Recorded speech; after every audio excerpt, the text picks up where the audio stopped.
I ran my fingers across the steering wheel. Still in disbelief, this car was finally mine, after years of duct tape and borrowed rides. The leather felt cool, luxurious in a way nothing in my life had ever been. I inhaled deeply, catching the faint scent of new upholstery and possibility. The key rested in the ignition like a promise fulfilled, and for the first time in a long time, I wasn't borrowing. I wasn't compromising. This was mine. Portland's early spring sun filtered through the windshield as I pulled into the garage of my newly purchased apartment.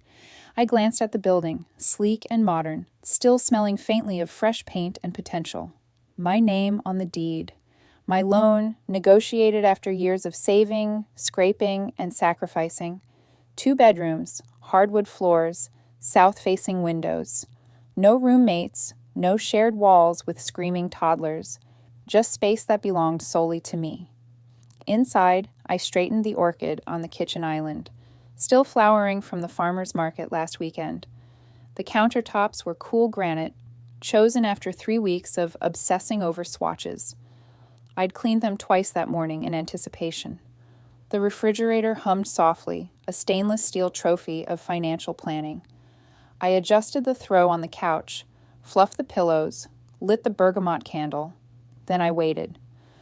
The doorbell rang with mechanical cheer, but my chest tightened like it always did. I smoothed my blouse, took one last breath, and opened the door. "Clara," my mother said, leaning in for an air kiss. Her perfume, vanilla musk and entitlement, lingered longer than she did. Her eyes swept across the entryway, taking inventory.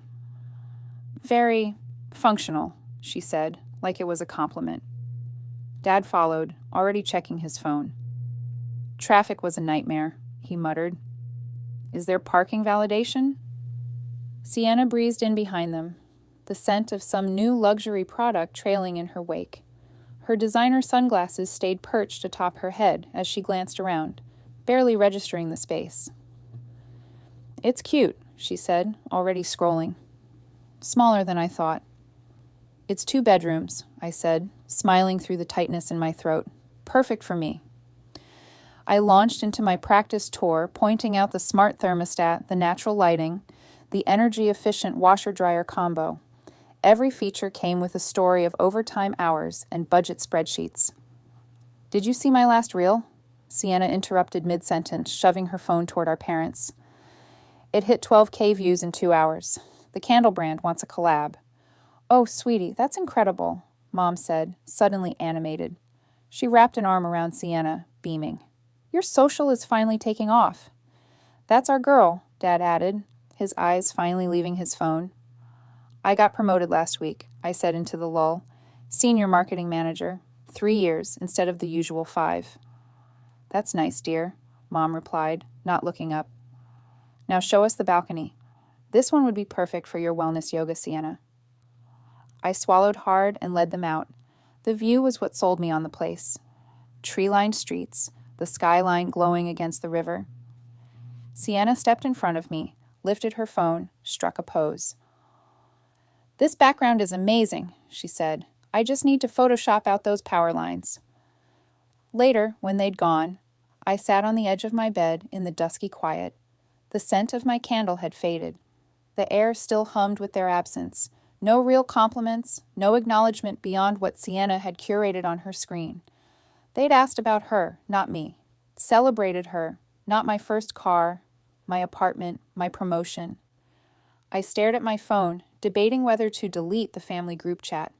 My thumb hovered, then dropped. Not tonight. The next morning, I drove to my favorite coffee shop, the one with single-origin pour-overs and indie playlists. I parked proudly out front, glancing at the car's reflection in the cafe window. Not brand new, but new to me. Solid, sleek, paid for with my own damn money. As I waited in line, I overheard a girl talking about how her parents had helped with her down payment. I smiled politely, but a cold pinprick settled at the base of my spine. No one helped me. They'd made that clear. By Sunday, the family was back. Dinner, as always, was at their place. I parked my SUV prominently in the driveway, resisting the urge to announce its mileage efficiency like some bizarre badge of honor. "Nice car," Dad said, barely glancing up. It's the mid-range model, I replied. But I negotiated $3,000 off. Sienna circled it like a critic at an art exhibit. I mean, why work so hard? I'll just marry someone rich and get all this handed to me. She laughed. So did my parents. That's our Sienna, Mom said, stroking her arm. Always thinking ahead. I stood silently by the curb, hand gripping my keys until the metal bit into my skin. I forced a smile, feeling the same pressure I always did around them, the weight of proving my worth to people who never really wanted to see it. I smiled, but something in me stiffened, a familiar weight settling behind my ribs again. It was supposed to be a short trip, but when I returned, the lock still turned smoothly, for her. I stood there, damp from Portland's spring drizzle, suitcase in hand, suitcase heavier than it should have been after 10 days of client meetings and late-night room service in Zurich. The air had that wet concrete smell I used to love, homey, nostalgic, but tonight it clung sourly to my skin. I pushed the door open and froze. A pair of heels I didn't recognize, lizard green, needle thin, clearly designer, sat sprawled on the welcome mat like they owned the place.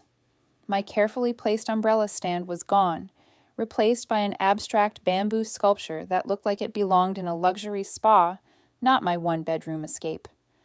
Inside, the air was no longer citrus and lavender like I left it. A heavy, musky perfume had claimed every molecule. I blinked at the mess of silk scarves tossed over my reading chair. The candle I'd saved for a special occasion flickered beside a half-empty bottle of kombucha. My coat rack bore jackets I'd never worn.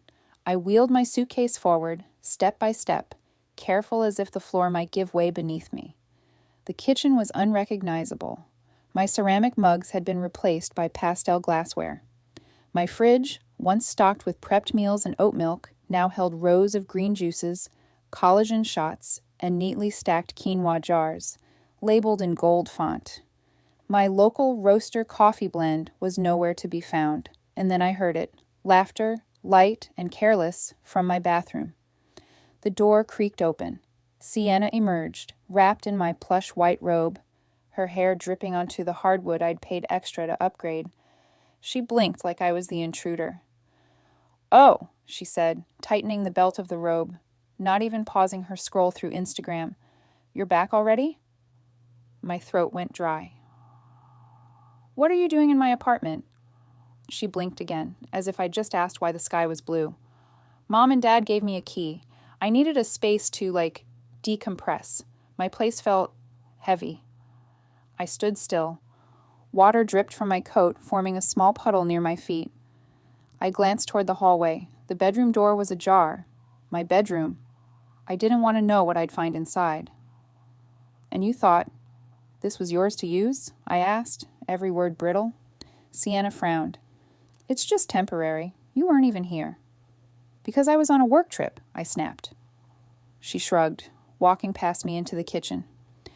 "You left it sitting empty. That's wasteful. Plus, this place has great light. I needed new content for my Wellness in Recovery series." I followed her gaze to the ring light set up by the balcony. A small camera sat on a tripod, pointed toward my favorite window. My books were shoved into a corner, replaced by yoga mats, essential oil diffusers, and a Himalayan salt lamp I definitely didn't buy. "You moved my things," I asked. "I had to clear space for Flo," she said, lifting a green juice. "This isn't personal, Clara. It's just necessary." I took a shaky breath. "Where's my car?" She paused mid-sip. "Oh, right. Where? Is my car?" My voice cut through the incense-scented air. She sighed, as if I was the one being difficult. "You'll have to talk to Mom and Dad." The garage. I bolted.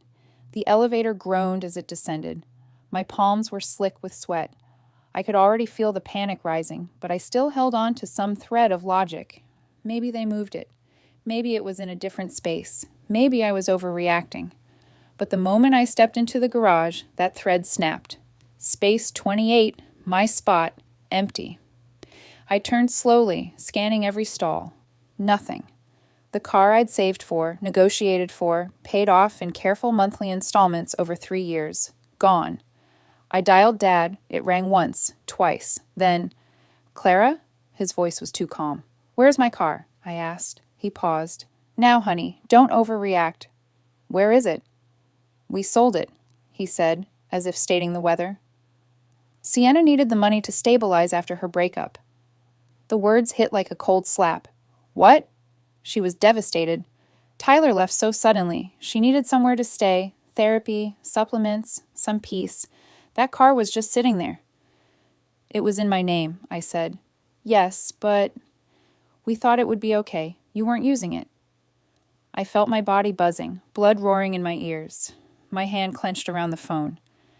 I had the title, the insurance, everything. Technically, yes, he said, voice placating. But come on, Clara, it's just a car. I worked for that car. I paid for that car. She needed it more.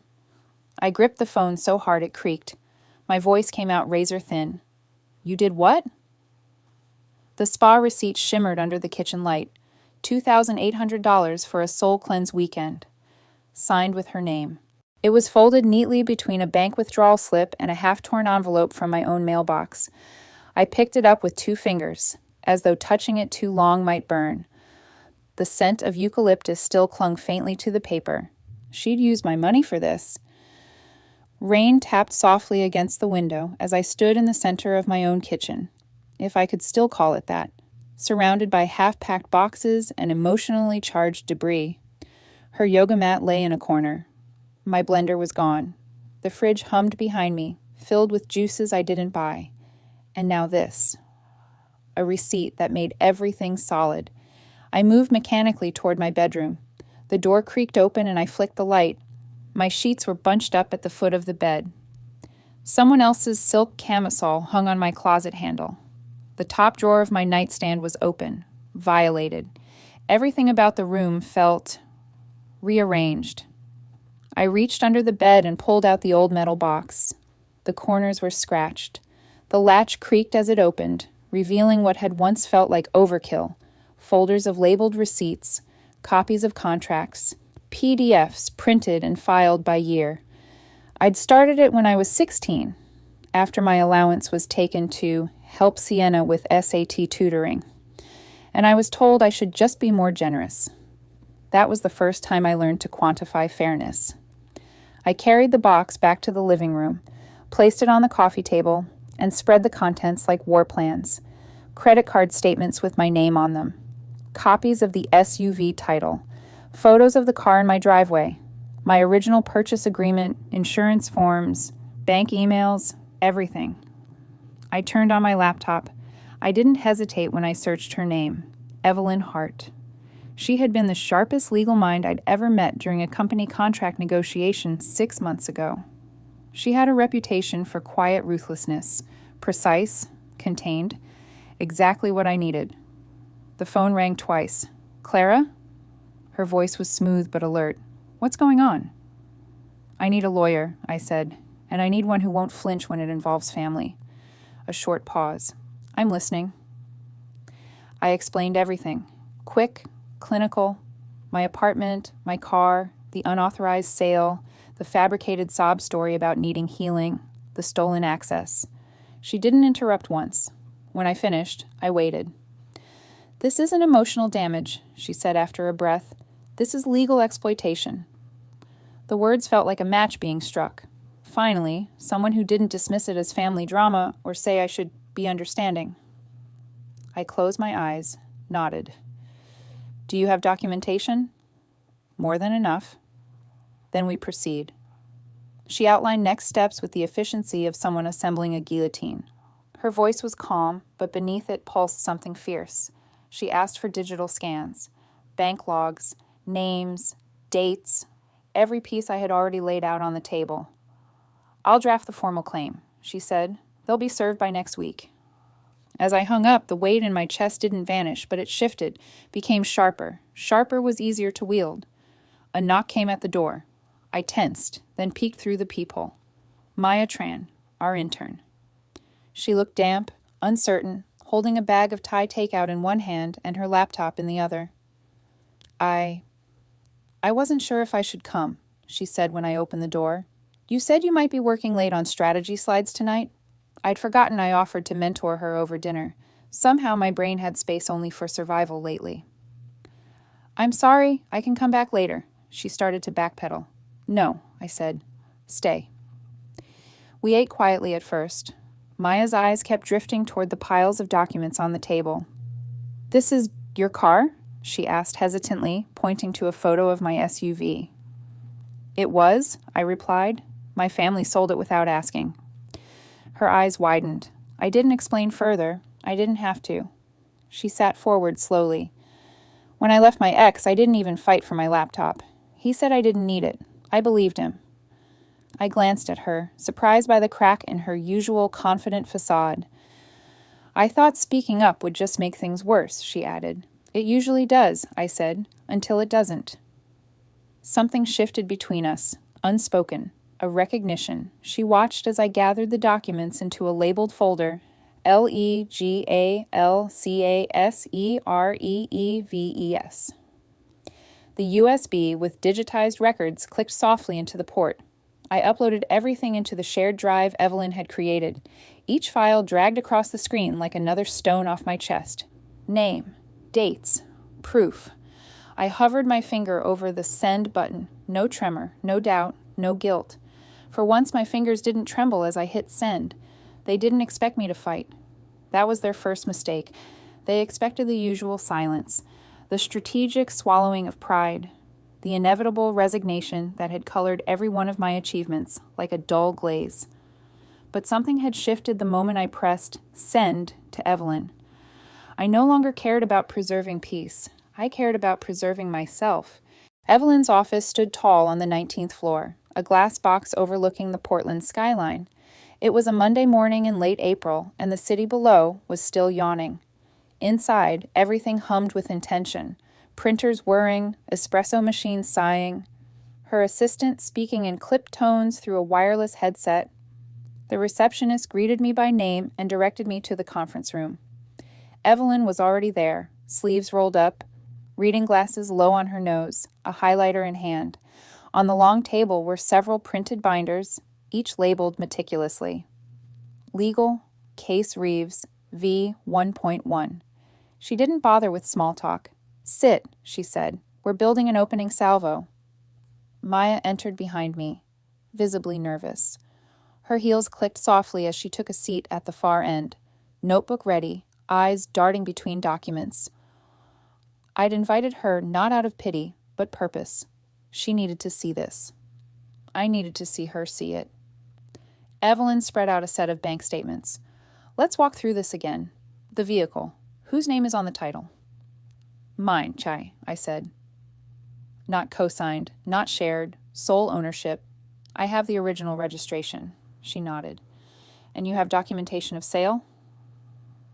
They didn't give me any, but I traced the deposit to their account using transaction history. It matches the dealership's payout records. Good. She slid that file aside. Now the wellness charges? I pulled out the printed spa receipt. This one is the kicker. $2,800, 2 days after they sold the car. Maya gasped softly. Evelyn raised an eyebrow, but didn't break rhythm. And the text messages? I unlocked my phone, handed it over. Scroll to March 16th. That's where Dad says, and I quote, Sienna needed it more than you. You'll understand one day. She read silently, mouth tightening. Do you have call recordings? I started saving voice memos. One from Mom on March 20th. It's selfish to keep something that could help your sister. Maya whispered. They really said that out loud? I glanced at her. They always did.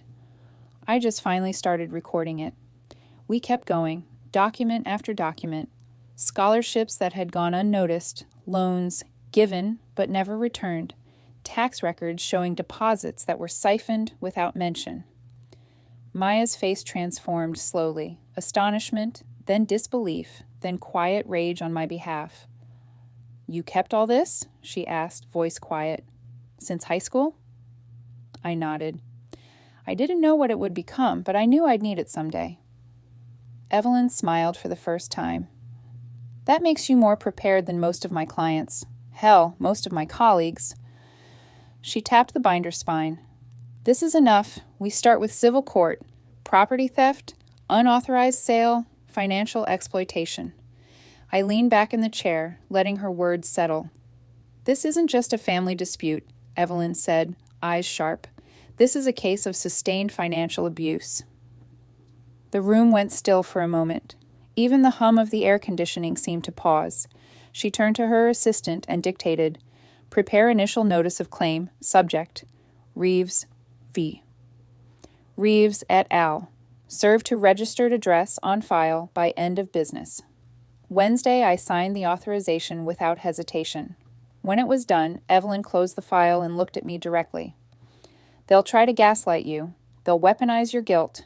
Do not answer their calls. Do not respond to emotional pleas. Forward everything to me." I nodded. "I won't blink." She smiled, but it didn't reach her eyes. "Good, because they will." Maya stood quietly as we left the conference room. She lingered at the doorway while I grabbed my bag. "I hope this isn't weird," she said softly, "but thank you for letting me sit in." "You're welcome," I said, surprised by how much I meant it. "I used to think keeping the peace made me strong," she added. "Now I'm not so sure." I held her gaze. There's strength in silence, but there's power in speaking up. Back in the elevator, I looked out over the city. Glass, concrete, motion. Everything felt sharper, clearer. Not because I was winning, but because for once I was standing straight. The elevator dinged. Evelyn turned to me as we stepped into the lobby. "The court date is confirmed," she said. "June 6th. They'll have to answer, publicly." The courtroom didn't feel like a battlefield until they walked in. Before that, it had the sterile hush of a dentist's waiting room. Pale walls, rigid wooden benches, a scent of lemon-scented cleaner clinging faintly to the air. But the moment the door swung open and I saw them, my parents in matching charcoal suits, Sienna trailing behind in a soft pastel dress like she was attending a garden brunch, not a lawsuit, my spine straightened on reflex. Evelyn didn't flinch. She'd been calm all morning, but there was a tautness to her posture now, a readiness that hadn't been there in the elevator ride up. Beside her, the projector was already warming up, humming low like an engine. I glanced back and spotted Maya in the second row. She gave me the tiniest nod. Her eyes were steady, proud. Judge Carwell entered. We rose. The proceedings began. Clara Reeves versus Daniel and Margaret Reeves and Sienna Reeves for civil damages relating to unauthorized property sale, misappropriation of funds, and financial exploitation. The clerk read. Evelyn stood, crisp in a navy suit. "Your Honor, we will demonstrate that the plaintiff's property, specifically her personal vehicle, purchased and titled in her name, was unlawfully sold without her consent. We will also present a pattern of coercive financial behavior supported by documentary evidence." She clicked the remote. The projector lit the wall with the image of my SUV in its usual garage spot. Below it, the insurance title with my name. Bold, undeniable. The next slide, the bank deposit to my parents' joint account. Then the spa receipt, $2,800, dated 2 days later. A selfie of Sienna, mid-facial, captioned, "Resetting my soul starburst Neojkar wellness journey." The courtroom shifted. A murmur stirred in the back rows. My father leaned forward, face blotchy. "This is being taken out of context." "Mr. Reeves," the judge warned. Evelyn didn't pause. She clicked again. "A screenshot of the message from my mother. She needs it more. You'll understand one day. Then one from Dad. You weren't using the car. Family shares." Sienna fidgeted, her eyes flickering between the screen and the judge. "She's making it a crime to help her sister," she snapped. "That car was idle. I was drowning. Isn't family supposed to be there for you?" "You had no legal right to sell it," Evelyn replied, voice cool as ice.